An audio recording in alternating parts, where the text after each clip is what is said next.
Ernest Charles Manning, CC AOE, a Canadian politician, was the 8th Premier of Alberta between 1943 and 1968 for the Social Credit Party of Alberta. He served longer than any other premier in the province's history and was the second longest-serving provincial premier in Canadian history. He was also the only member of the Social Credit Party of Canada to sit in the Senate and, with the party shut out of the House of Commons in 1980, was its very last representative in Parliament. Family. Manning was born in Carnduff, Saskatchewan, in 1908 to English immigrants George Henry Manning and Elizabeth Mara Dixon, and was raised on a farm. A devoted listener of the evangelistic radio broadcasts of future Premier William Alberta, Manning enrolled in Alberta's Calgary Prophetic Bible Institute in 1927, becoming the first graduate of that institution. In 1930, Manning himself began speaking on the Prophetic Bible Institute's Back to the Bible Hour radio broadcasts to a large audience across Canada, a practice as an evangelist he kept up throughout his life even while in politics, including his terms as Premier. In 1936, Manning married Muriel Aileen Preston, the pianist at the Prophetic Bible Institute, with William Alberta giving the bride away. They had two sons, Keith, who died in 1986, and Ernest Preston, who founded the Reform Party of Canada. Ernest and Preston have both been honored as Companions of the Order of Canada.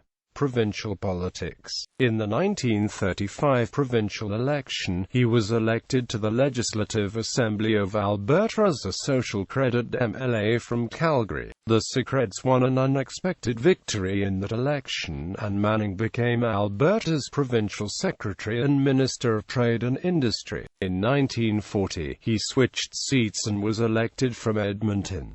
In 1943, he became SOCAD leader and Premier of Alberta after Alberta died. Premier under Manning, the party largely abandoned social credit theories. Manning had been a loyal supporter of Alberta from the beginning, so it is not clear why he was so willing to abandon his party's traditional ideology. One likely explanation may have been pragmatic. Many of social credit's policy goals infringed on responsibilities reserved to the federal government under the British North America Act. However, Manning twice honored Alberta's 1935 promise to issue a prosperity certificate to Albertans. In 1957, his government announced a $20 Alberta oil royalty dividend and issued a $17 dividend the next year. The policy was widely criticized, and the next year, Manning agreed to use oil royalties on public works and social programs instead. Manning also sought to purge anti-Semitic influences from the party. Anti-Semitism had long been a staple of SOCAD rhetoric, but became less fashionable after World War II.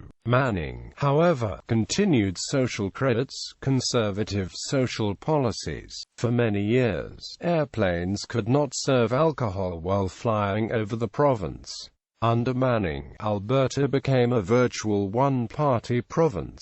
He led social credit to 7 consecutive election victories between 1944 and 1967, usually with more than 50% of the popular vote, and only once having to face more than 10 opposition MLAs. The height of his popularity came in 1963, when the Secrets campaigned under the slogan, 63 in, 63 i.e. a clean sweep of the then 63-seat legislature. They fell short of that goal, but still reduced the opposition to only 3 MLAs, 2 Liberals and 1 running with the support of both the Liberals and Progressive Conservatives. In total, it is still the biggest majority government, in terms of percentage of seats won, in Alberta's history. Social credit's electoral success was based in part on what was viewed as its good government of the province. However, an ominous sign came during Manning's last victory, when the once moribund Progressive Conservatives led by Peter Lougheed won 6 seats, mostly in Calgary and Edmonton. More seriously, the PCs did well enough across the rest of the province to hold Social Credit to 45% of the vote, its lowest vote share since 1940.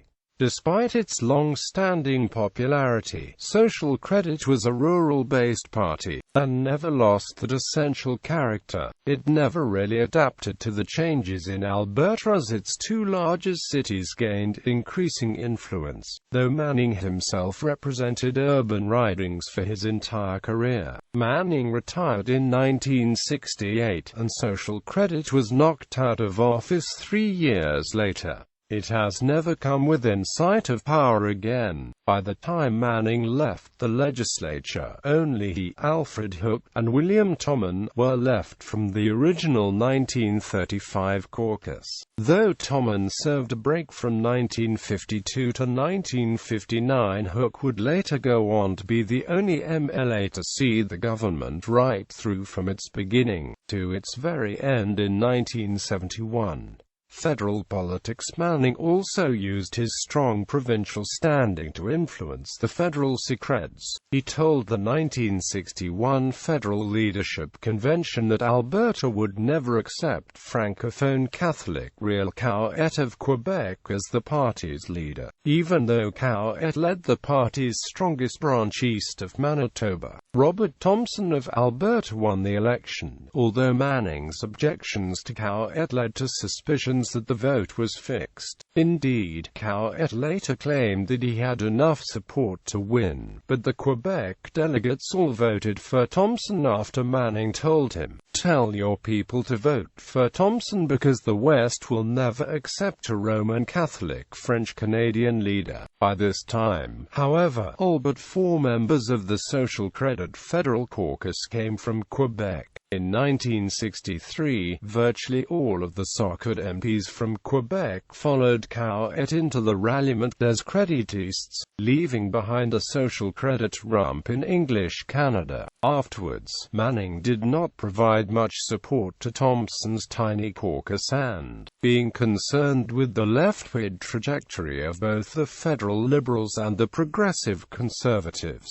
encouraged Thompson to try to bring about a merger of the federal Socod and PC parties. Negotiations failed, but in 1967, with the support of both Manning and PC leader Robert Stanfield, Thompson ran in the next election with the PC's Senate. Upon retirement in 1968, Manning established his own consulting firm, Manning Consultants Limited, with his son Preston. In 1970, he was appointed to the Senate as the first Socod to serve in that body.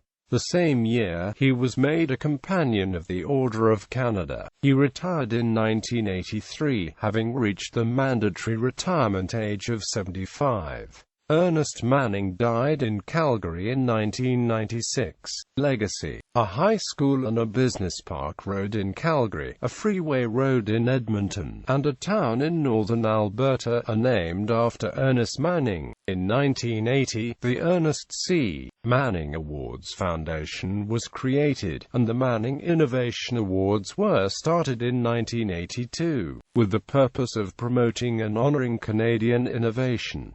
In 2013, the federal riding of Edmonton-Manning was established in Manning's name. Bibliography: Sandra E. Craig, Jessica J. The Mantle of Leadership, Premiers of the Northwest Territories and Alberta, Edmonton, Alberta, Legislative Assembly of Alberta. ISBN 0-968921728.